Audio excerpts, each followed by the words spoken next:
वो मायावती की अपनी निजी पार्टी है, वो उन्होंने अपने भतीजे आकाश आनंद को, उनका उत्तराधिकारी वही है उस पार्टी में। उनकी पार्टी में काफी संख्या में मुसलमान हैं, काफी संख्या में मुसलमान लोगों को टिकट भी देती हैं, लेकिन एक अपने लिए लक्ष्मण रेखा भी खींच कर रखती हैं। वो मैदान में आ चुकी हैं, अब वो मुख्य दर्शक बनकर नहीं रहेंगी कि उनके कोर वोटर कभी इधर कभी उधर जाए। सादर प्रणाम सिंह साहब, आपका प्रशांत कुमार सिंह जी, और सभी देखने वालों का भी बहुत स्वागत और अभिनंदन।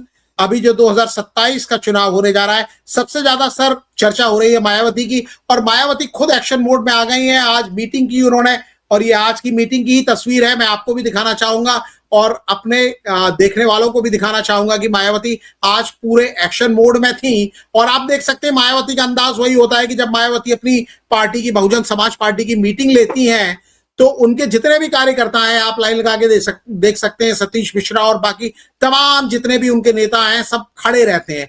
बैठती केवल मायावती हैं, ये हमेशा से एक परंपरा रही है। इसकी बड़ी चर्चा हुई है मीडिया में भी और लगातार। और मायावती ने इसमें कहा, जो अखबारों ने, वेबसाइट्स ने कवर किया है, मायावती ने अपने कार्यकर्ताओं से कहा है कि वो आयरन लेडी हैं और किसी तरह की लापरवाही बर्दाश्त नहीं करेंगी। और वो उन्होंने दावा ये भी किया कि 5वीं बार वो सरकार बनाने जा रही है उत्तर प्रदेश में।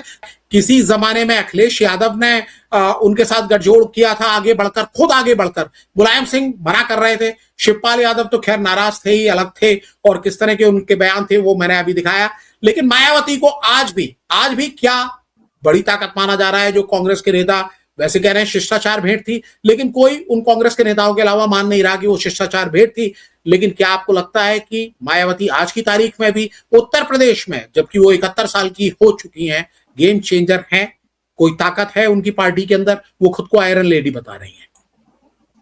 जी बिल्कुल, देखिए मायावती जी को कोई इग्नोर नहीं कर सकता है। आज भी बहुत बड़ी ताकत है यूपी के राजनीति में, और वोट ठीक है उनका कभी कम हो गया, ज्यादा हो गया, ये एक अलग विषय है।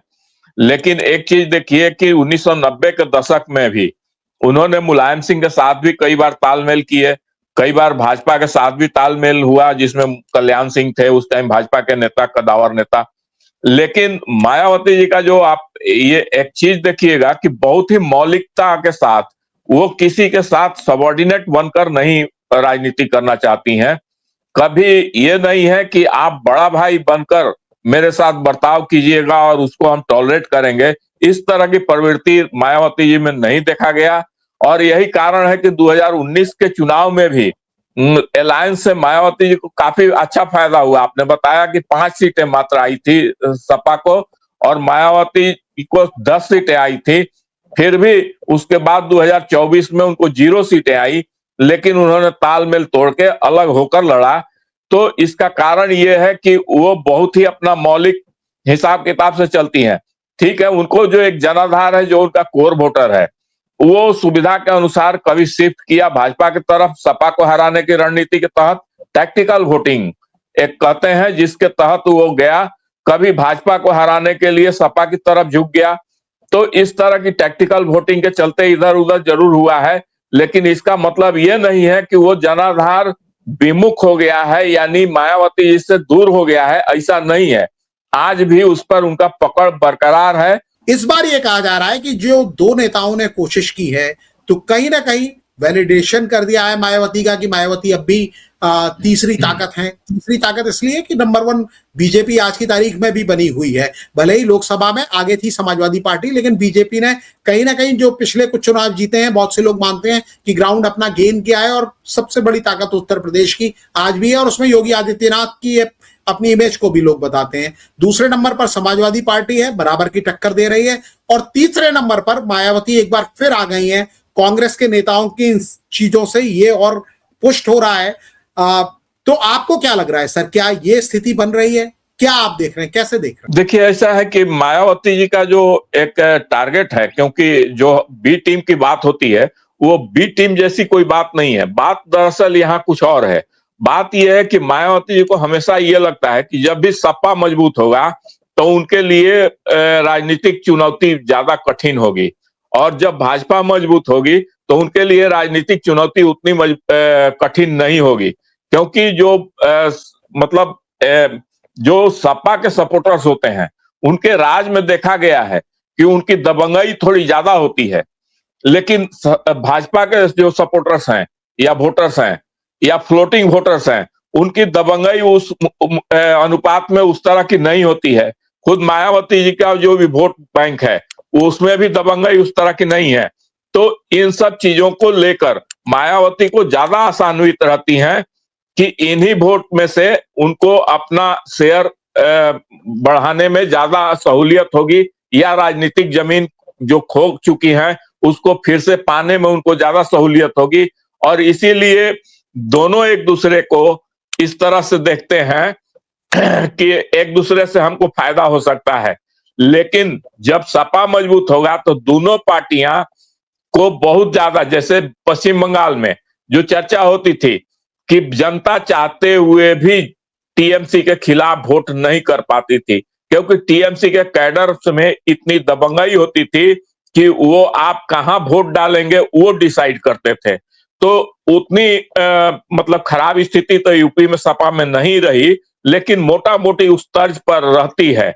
लेकिन मेरा सवाल उसी को मैं दोहरा रहा हूं कि कांग्रेस के जब दो नेता, जिनमें से जो दोनों ही राहुल गांधी के करीबी समझे जाते हैं, अगर वो मायावती के दरवाजे पर जाते हैं तो एक बार फिर क्या ये बताने की कोशिश है कि मायावती यूपी में अब भी अहम नेता है, जो कि बीजेपी बता रही थी, क्योंकि बीजेपी को उसमें फायदा है।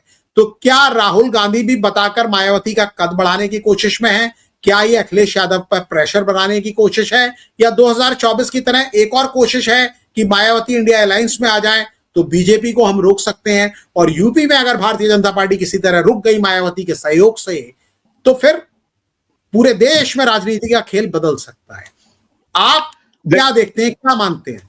हाँ, तो उसमें मायावती को ये लग सकता है कि ठीक है, अभी फिलहाल इसका फायदा भाजपा को होगा, लेकिन इन द लॉन्ग रन, लंबे समय में, क्योंकि जब कांग्रेस के साथ अलायंस होगा, मुसलमान वोट कांग्रेस के वजह से इनके तरफ झुकेगा, इनका दलित वोट जो थोड़ा सा इधर उधर जा रहा है टैक्टिकल रीजन से है, तो इनके प्रति इनका अपना कोर वोटर है, लेकिन टैक्टिकल रीजन से, यानी वो भाजपा को हराने के लिए सपा की तरफ या कभी सपा को हराने के लिए भाजपा की तरफ जा रहा है, वो स्थिर हो जाएगा कि नहीं, अब रेस में मायावती आ चुकी हैं तो अब इधर उधर नहीं जाना है, मायावती जी के साथ रहना है।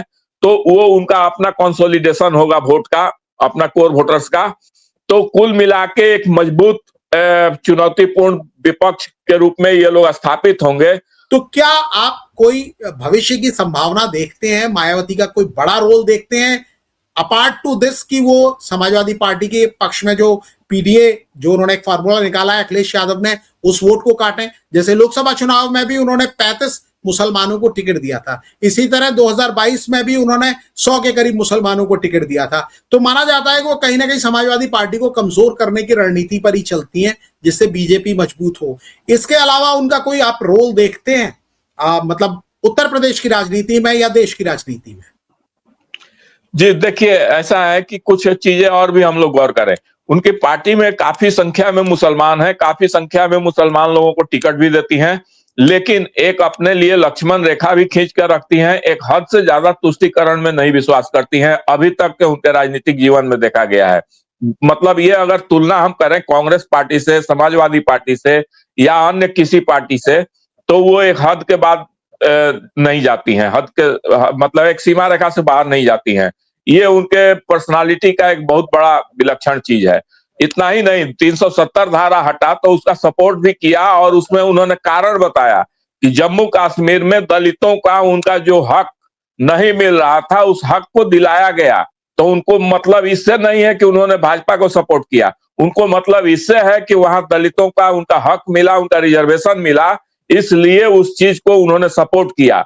ये बहुत बड़ी बात है। यदि अगर उनको कुछ इससे बड़ा सम्मानजनक पद मिलता है, क्योंकि उनका एक उम्र हो गया, अब कब सत्ता में यूपी में रिटर्न आएंगी नहीं आएंगी, और उन्होंने भतीजा को अपना उत्तराधिकार लगभग घोषित कर चुकी है। तो उस स्थिति में अगर राष्ट्रीय स्तर पर कोई राष्ट्रपति पद जैसा या कुछ इस तरह का बड़ा सम्मान उनको मिलता है, तो ये न सिर्फ उनके लिए और न सिर्फ यूपी के लिए बल्कि पूरे देश के लिए एक सम्मान का विषय होगा। अतिशय सम्मान का विषय होगा। जी। मायावती की राजनीति लोग कहते हैं कि ढलान पर है। चंद्रशेखर आजाद दलितों के एक नए मसीहा के तौर पर उनको लोग पेश कर रहे हैं। नगीना से वो सांसद भी हैं, मायावती की जाति के भी हैं। आप बातें उसी अंदाज में करते हैं, कांशीराम का नाम लेकर आगे चलते हैं। मायावती को पहले बुआ कहते थे, जब से मायावती ने डांट डपट दिया तब से उन्होंने बुआ कहना बंद कर दिया। तो आप क्या देखते हैं कि मायावती की अभी भी वो वैल्यू है या चंद्रशेखर आजाद उनको रिप्लेस कर देंगे? बहुजन समाज पार्टी का भविष्य क्या है? क्या आकाश आनंद संभाल सकते हैं? क्योंकि पहले ये लोग बीएसपी को मूवमेंट कहते थे, राजनीतिक दल नहीं मूवमेंट कहते थे। तो क्या वो मूवमेंट सही दिशा में है? और यूपी में सीधा मुकाबला कई लोगों को लग रहा है कि एक तरफ बीजेपी है, एक तरफ समाजवादी पार्टी है। इसके बीच में कहीं मायावती का कोई स्कोप है, उनकी पार्टी का स्कोप है? देखिए, ऐसा है कि परिवारवादी पार्टी तो है, इसमें तो कोई इनकार नहीं कर सकता है। ये तमाम पार्टियां हैं, परिवारवादी पार्टियां हैं। वो मायावती की अपनी निजी पार्टी है। वो उन्होंने अपने भतीजे आकाश आनंद को एक तरह से मतलब अभी घोषित भले ही न किया हो, लेकिन उनका उत्तराधिकारी वही है उस पार्टी में। हाँ, आकाश आनंद अपने आप को साबित कर पाएंगे, नहीं कर पाएंगे, क्योंकि अभी कहीं कोई उनका टेस्ट हुआ नहीं है। उनके मुकाबले ये 10-12 नंबर भी, 10-12 अंक भी देना इनके लिए ज्यादा है, क्योंकि उतना इनमें मैच्योरिटी नहीं है और इनकी उतनी स्वीकार्यता भी नहीं है। उनके चरित्र में कंसिस्टेंसी भी नहीं है, उनके दिमाग में परिपक्वता भी नहीं है। बहुत सी बातों पर, बहुत सी चीजों पर वो बहुत विफल साबित हुए हैं। ठीक है, एम्बिशस हैं, बहुत ज्यादा महत्वाकांक्षा है, बहुत ज्यादा हाथ पांव मारते हैं, काफी सक्रिय रहते हैं, लेकिन सिर्फ उतना ही काफी नहीं होता है। उस हिसाब से आपको राजनीतिक परिपक्वता सिद्ध करना होता है। उन सब चीजों में बहुत फेलियर रहे हैं। इसलिए कहां मायावती, कहां चंद्रशेखर रावण, दोनों की कहीं कोई तुलना नहीं है, दूर दूर तक तुलना नहीं है। हाँ, मायावती जी का अपना वोट बैंक है और वो वोट बैंक इस बार रिवाइव करेंगी, इस उद्देश्य से वो काफी जोर लगा रही हैं। पिछले साल अक्टूबर में उन्होंने बहुत बड़ी रैली की, वहीं से उन्होंने संकेत दे दिया था कि अब वो मैदान में आ चुकी हैं। अब वो मुख्य दर्शक बनकर नहीं रहेंगी कि उनके कोर वोटर कभी इधर कभी उधर जाए। अब वो अपने कोर वोटर को अपने साथ लेकर जाएंगी, ये भी उन्होंने तय कर लिया है और इस बार वही चीज होगा। भले ही इस बार उनको कोई बहुत बड़ी फायदा मिलने वाला नहीं है राजनीतिक, लेकिन बल्कि इसका फायदा भाजपा को ही मिलेगा। कि मायावती क्या अब भी गेम चेंजर है? क्या वो अकेले अगर चुनाव लड़ती हैं तो एक से ज्यादा, क्योंकि उनका मिनिमम नंबर पर आ चुकी हैं, एक से ज्यादा विधानसभा में कोई सीट ला पाएंगी? जी बिल्कुल, उनका गेम चेंजर इस बार साबित होंगी और इस बार वो इस उद्देश्य से लड़ रही हैं कि इस बार उनको गेन करना है। इस बार उनको जहां थी वहां नहीं रहना है। तो इसमें मतलब उनका जो अभी का एफर्ट हम देख रहे हैं, उनकी जो कोशिश देख रहे हैं, प्रोएक्टिव, मतलब अति सक्रियता के साथ वो जागी हैं, कंफर्ट जोन से निकलकर बाहर आई हैं, मैदान में आई हैं।